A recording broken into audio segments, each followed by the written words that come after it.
Halo, Assalamualaikum warahmatullahi wabarakatuh. Kembali lagi di channel RW Diastomo dengan saya Rifki. Pada kesempatan kali ini saya ingin unboxing ya teman-teman, yaitu suatu alat untuk membetulkan rem hidrolis pada sepeda. Di sepeda itu kan ada rem model mekanis sama model hidrolis. Nah, apa itu rem hidrolis? Jadi rem hidrolis itu adalah rem yang menggunakan sistem fluida ya teman-teman. Jadi fluida itu adalah cairan, dimana dengan cairan fluida itu lebih responsif, atau orang awam biasa menyebutnya lebih pakem dibandingkan rem model mekanis yang masih model pakai kabel ya teman-teman. Jadi di sini saya ingin mereview suatu produk dari SZMTB. Ini buatan Tiongkok ya teman-teman, buatan Cina. Kita bisa lihat di sini tulisannya Yiji Bicycle Trading Co. Ltd. Jadi ini buatan Cina. Jadi alasan saya membeli ini adalah saya ingin memotong kabel rem hidrolis sepeda saya yang kepanjangan. Dan kebetulan siapa tahu kepake juga kalau ada teman-teman saya yang mau, bisa saya bantu untuk melakukan bleeding pada rem sepedanya. Jadi untuk introduction dulu, untuk awalan. Jadi produk SZMTB ini banyak ya teman-teman tipenya, ada yang model kecil, yang medium, sampai yang lengkap teman-teman. Nah ini yang model tengah-tengah. Nah ini dia model yang tahun 2021 yang versi light, jadi nggak lengkap dalamnya. Tapi cukuplah untuk bleeding atau sekedar membuang angin dari rem Shimano saya ya teman-teman. Langsung aja kita buka ya teman-teman daripada lama. Jadi ini udah dapat box ya, bagus banget.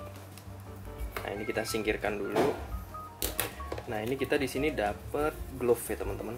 Nah kalau kita bermain dengan atau membetulkan rem model hidrolis yang ada cairannya ini, kita wajib pakai glove kalau kita mau kerja yang apik ya teman-teman. Kadang ada orang yang suka kerja apik, ada yang juga yang suka berantakan. Jadi ini udah dapat dari paket ini.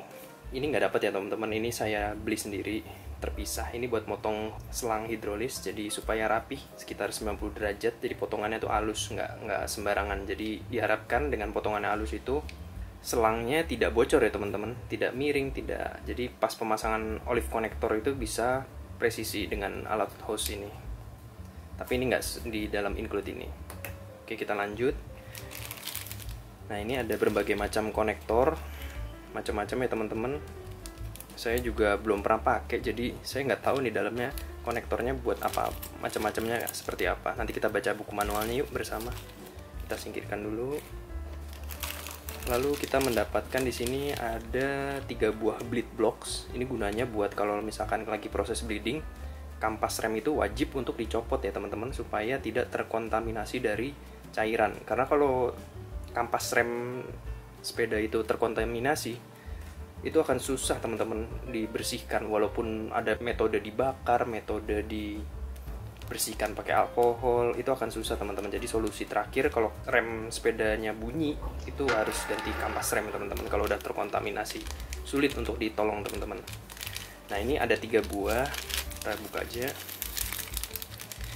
Jadi ini yang model untuk sepeda dengan rem model 4 piston ya teman-teman. Nah ini makanya lebar 4 piston.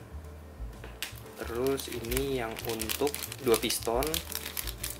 Ini kalau sepeda saya kebetulan pakai MT200, jadi pakai yang 2 piston ini bleed blocknya. Terus ini yang untuk piston road bike ya teman-teman, karena pistonnya kalipernya dari road bike itu berbeda sama yang punya MTB teman-teman. Nah jadi dapat 3 bleed block ya. Kita singkirkan dulu. Terus kita di sini dapat karet gelang. Nggak tahu ini fungsinya buat apa. Terus dapat plunger. Ini buat tutup. Nanti saya akan bahasnya. Terus dapat karet juga. Karetnya berarti 2 ya teman-teman. Terus sama ini. Nah ini gunanya bukan untuk memasukkan olive ya teman-teman, jadi namanya tube clamp. Saya kasih foto aja di samping ini, jadi cara penggunaannya seperti ini ya teman-teman. Jadi diharapkan dengan tube clamp ini, jadi pas lagi proses bleeding, suntikan dimasukin itu, selang tidak terlepas dari nipple di kaliper ya teman-teman. Jadi diharapkan bisa menjaga dari terlepasnya itu. Ini ada ukurannya, ada yang untuk diameter 6 mili sama yang 6,5 mili. Terus kita dapat apa lagi? Ini dapat, ini namanya bleed funnel teman-teman. Nah kalau untuk bleeding di sepeda nih wajib banget harus ada ini untuk memudahkan prosesnya. Ini tadi plunger ini gunanya nanti kalau misalkan kita masukin mineral oil atau DOT fluid, ini kita taruh di sini, kita masukkan. Terus dapat apa lagi? Kita dapat syringe. Syringe ini adalah suntikan, tapi ini suntikannya khusus ya teman-teman, bukan suntikan medis. Jadi bentuknya beda. Ini ada armnya panjang, ini bahannya plastik, tapi plastiknya solid ya teman-teman. Ini juga solid. Terus kalau teman-teman bisa lihat di sini ini ada indikator untuk berapa milinya. Ini sampai 20 mili maksimal. Cakep banget teman-teman. Build quality-nya bagus banget. Nah, ini kita buka. Nah, ini buat masak tubnya teman-teman. Nah, ini kebetulan dapat tub juga kalau nggak salah. Nah, ini dapat tub 2 buah selang. Nah, ini buat bleeding ya teman-teman. Jadi nanti tubnya itu dimasukin ke sini. Ini sama yang kuning-kuningnya ini kita masukin gini. Nah, kita kunci. Nah, jadi nggak akan terlepas teman-teman dari sini. Cakep banget sih, dipikirin banget. Nah, jadi untuk menggunakannya suntikannya gini. Nah, jadi enak untuk digenggam. Sangat nyaman. Warnanya juga eye catching banget ya, warna kuning. Jadi kalau nyari nggak akan ketuker ya. Nah, ini syringe-nya kita dapat 2 teman-teman. Ini 1, 2.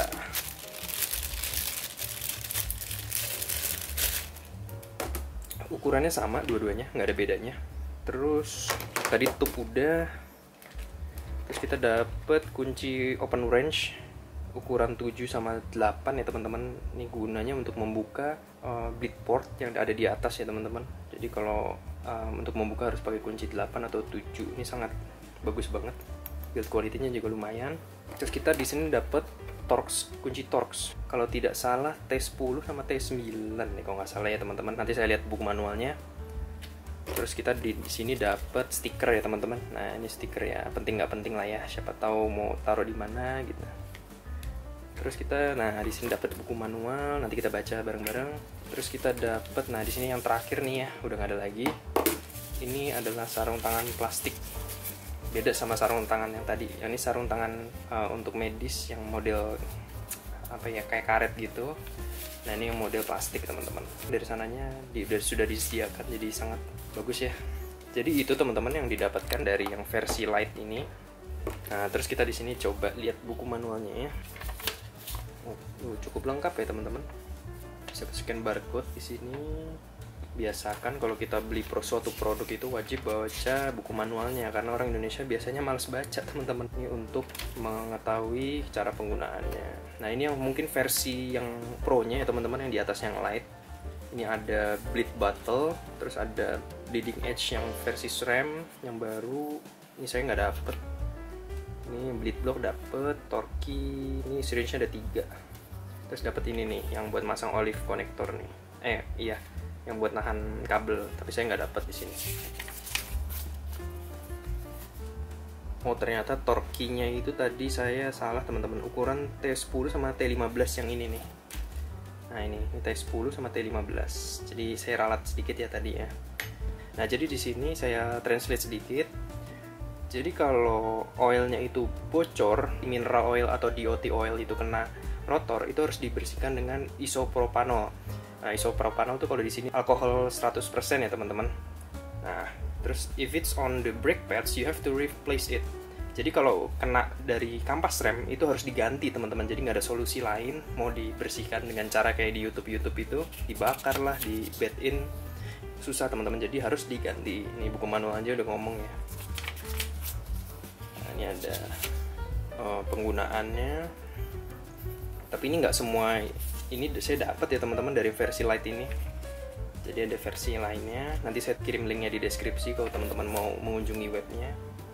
Nah, ini ada cara pemeliharaan dari syringe-nya. Oke.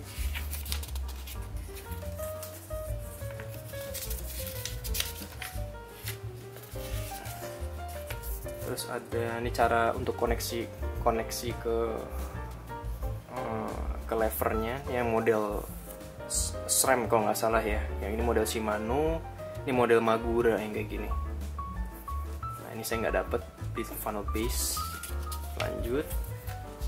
Nah, ini tube klem teman-teman yang saya bilang tadi. Jadi gunanya supaya menahan agar tidak tumpah nih.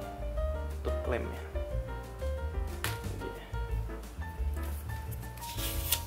Oke, terus nah ini ada cara-caranya untuk kalau model SRAM ya teman-teman.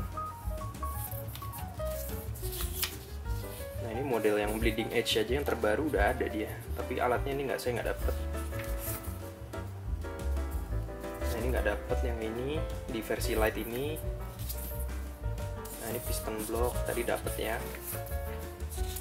Nah, ini saya juga nggak dapet, tapi saya punya alat khusus, jadi alatnya lebih bagus dibandingkan ini teman-teman. Ini cara tradisional ya, kayak gini buat masang olive konektornya.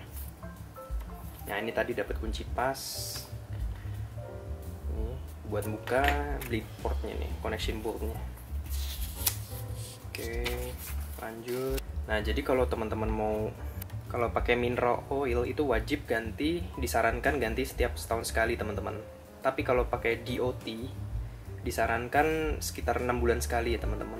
Nah, jadi selalu ganti minyak rem itu setiap mengganti kampas rem teman-teman. Jadi minyak ini dalam kurung mineral oil atau DOT fluid ya teman-teman, bukan minyak yang lain. Jadi khusus untuk rem hidrolis.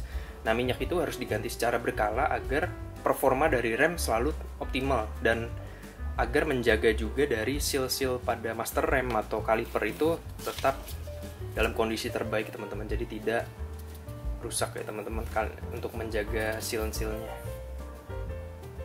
Nah, di sini tulisannya kalau rem gagal atau berisik setelah dilakukan bleeding, nah itu jangan sentuh brake rotor atau brake disc dan kampas rem dengan tangan, karena tangan itu ada minyaknya teman-teman. Kita nggak bisa lihat tapi ada minyaknya. Oke, mungkin segitu aja teman-teman untuk buku manualnya. Itu yang bisa saya bagikan mengenai produk dari Bleed Kit EZMTB versi light ya teman-teman. Itu aja. Mungkin kalau teman-teman punya pertanyaan bisa tulis di kolom komentar, insya Allah saya akan menjawabnya. Dan kebetulan ini juga baru, jadi saya belum pakai. Nah, mudah-mudahan nanti kalau saya melakukan proses pemotongan atau bleeding, saya akan sharing di video di channel saya supaya teman-teman juga bisa melakukannya bisa mempraktekannya sendiri di rumah. Oke teman-teman, mungkin itu yang bisa saya bagikan. Terima kasih. Sampai jumpa di video selanjutnya. Assalamualaikum warahmatullahi wabarakatuh.